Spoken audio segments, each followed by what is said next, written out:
Hi, నేను మీ లక్ష్మీనండి.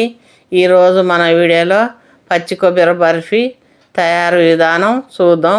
ఈ పచ్చి కొబ్బరి బర్ఫీ చాలా ఈజీగా, చాలా టేస్టీగా, పర్ఫెక్ట్ అయిన కొలతలతో తయారు చేసుకోవచ్చు. ఇలా పచ్చి కొబ్బరి ఉన్నప్పుడు ఇలా చేయండి. దీని కొరకు ఒక కొబ్బరికాయ ఇది ఇలా ముక్కలు చేసి ఈ పైన ఉన్న బ్రౌన్ కలర్ లేయర్ అంతా ఇలా తీసేయాలి. ఇలా తీసేసి అన్ని ముక్కలన్నీ ఇలా పెట్టేసుకొని ఇవి సన్నగా ముక్కలు కట్ చేయాలి. మనకు మిక్సీ పట్టుకోవడానికి సులభంగా ఉంటుంది. చూడండి, ఇలా కట్ చేయాలి. కట్ చేసి మిక్సీ జార్ తీసుకొని ఈ ముక్కలు పోసేసి సన్న కొబ్బరి వచ్చే వరకు మిక్సీ పట్టండి. ఇలాగా లేదంటే మీరు సన్నగా అయినా తురుముకోవచ్చు. ఇలా పట్టుకొని ఒక ప్లేట్ తీసుకొని కప్పు అన్న గ్లాస్ అన్న తీసుకొని ఇలా కొలుసుకోండి. మనకి ఎన్ని కప్పులు అయితే మనకు చక్కెర పోసుకోవడానికి సులభంగా ఉంటుంది. నాకు 3 కప్పులు అయింది. ఒక కొబ్బరికాయ 3 కప్పులు అయింది. ఇది పక్కన పెట్టేసి మరి అదే కప్పుతోటి చక్కెర 1.5 కప్పు పోసుకోవాలి. పాలు 1.5 కప్పు పోయిన ప్యాన్ పెట్టి 1.5 కప్పు పాలు పోసుకుందాం. ఇలా పోసేయండి. 1.5 కప్పు పోసేసి అదే కప్పుతోటి 1.5 కప్పు షుగర్ వేయండి. మనకు స్వీటు సరిపోను వచ్చేస్తుంది. 3 కప్పుల కొబ్బరికి 1.5 కప్పు షుగరు కరెక్ట్గా సరిపోతుంది. ఇలా వేసి మంట సిమ్లోనే పెట్టి ఇది ఉడికే వరకు ఉడికియండి. ఇది ఉడుకుతూ ఉంటే మనం మిక్సీ పట్టుకున్న కొబ్బరి వేయండి. వేసి ఇది బాగా కలిసిపోయే వరకు ఇలా కలపండి. కలిపి ఒక పెద్ద స్పూను నెయ్యి వేయండి. నెయ్యి వేసుకుంటే టేస్ట్ బాగుంటుంది. ఇలాగా చిన్న స్పూన్ తోటి అయితే ఇవి 2 స్పూన్ల నెయ్యి అవుతుంది. ఇలా పెద్ద స్పూను వేసి ఇది బాగా కలపండి. దగ్గరకు వచ్చేసే వరకు మరొక స్పూను అదే స్పూన్ తోటి వేయండి. నెయ్యి వేసి ఇది బాగా కలపండి.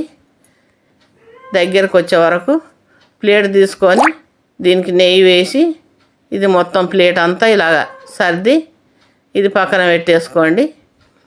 పెట్టేసుకొని ఇప్పుడు దీనికి యాలకుల పొడి ఒక 1/2 స్పూను వేసి దీన్ని బాగా దగ్గరికి అయ్యే వరకు మరి దగ్గరకు వచ్చేసే వరకు కలపండి. ఇలాగ బాగా జిగురు వచ్చేటట్టు ఇలా ఉడకాలి.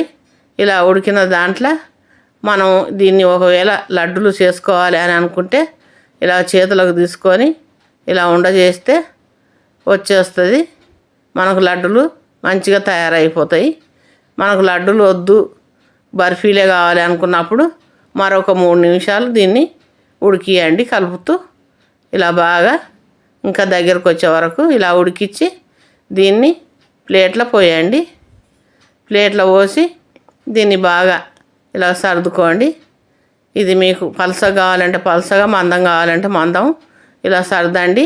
ఒక గిన్నెకు నెయ్యి రాసి ఇలా సర్దండి. మంచిగా సర్దుకుంటుంది. జీడిపప్పులు, బాదం పప్పులు ఇలా సన్న కట్ చేసుకొని అదే గిన్నెతోటి ఇలా నొక్కండి. ఇది స్మూత్గా మెత్తగా ఉంటుంది. ఆ పప్పులు లోపలికి వెళ్ళి ఉంటాయి. చాలా బాగుంటుంది టేస్ట్ కూడా. ఇలా కట్ చేయండి. చల్లగా కాకముందే ఇలాగా కట్ చేసి మరొక సైడ్ కూడా ఇలాగే కట్ చేసుకోండి. ఇలా కట్ చేసుకొని ఇది చల్లగా అయిన తర్వాత ఇది ఒక దగ్గర ఇలాగ కత్తి పెట్టి ఇలా తీయండి. వచ్చేస్తాయి.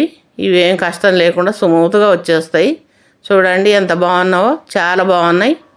ఇలా చేసిన బర్ఫీలు టేస్ట్ కూడా సూపర్గా ఉంటాయి. ఇవి ఒక ప్లేట్లో పెట్టేసి ఈ బర్ఫీలన్నీ ఇలా సర్దండి. చాలా టేస్టీగా ఉంటాయి. ఇంతేనండి ఈ బర్ఫీలు. మీ దగ్గర పచ్చి కొబ్బరి ఉన్నప్పుడు ఇలాగ చేయండి. పిల్లలు చాలా ఇష్టంగా తింటారు. దీని టేస్ట్ కూడా చాలా సూపర్గా ఉంటాయి. ఈ వీడియో మీకు నచ్చితే లైక్ చేయండి, షేర్ చేయండి.